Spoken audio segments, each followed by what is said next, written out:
জিন এবং মানুষ ছাড়া সবাই সে কবরের শাস্তি শুনতে পাবে, জিন এবং মানুষ শুনতে পাবে না, কখনোই না। তখন লোহার হাতুড়ি দ্বারা তার মাথায় আঘাত করা হয়, আর আল্লাহ সুবহানাহু ওয়া তাআলা উপর থেকে বলেন যে এই খব্বিস আত্মাকে, এই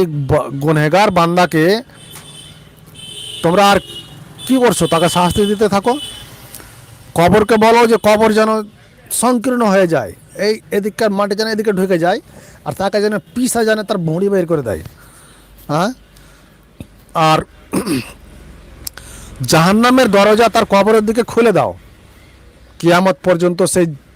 জাহান্নামের আগুনে জ্বলতে থাকবে। তার বিছানার তলে জাহান্নামের বিছানা বিছিয়ে দাও, কাঁটেদার বিছানা, এবং তাকে শুনিয়ে দাও যে তখন তোমার জান্নাতে তোমার স্থান কেমন ছিল, কিন্তু তোমার এই খারাপ আমলের কারণে, তোমার সুদ ঘুষ খাওয়ার কারণে, তোমার নামাজ ত্যাগ করার কারণে, তোমার জেনা বিচার করার কারণে, তোমার সমস্ত বদ আমল করার কারণে